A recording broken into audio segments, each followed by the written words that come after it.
Hi everybody, I hope you are doing well. Today we'll talk about how to fix or how to solve the problem of Tapas app. You will go to settings. Here we go to apps, default apps, app settings.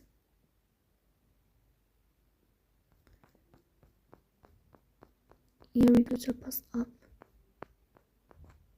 and you will click. Here we go to first stop and you will click OK.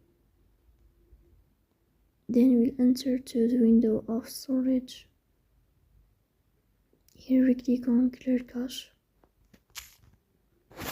In the end, you will turn off your phone and you will wait a moment to start your phone again to fix that problem. So that's all. Don't forget to support us by like and subscribe. See you next time and thank you for your watching.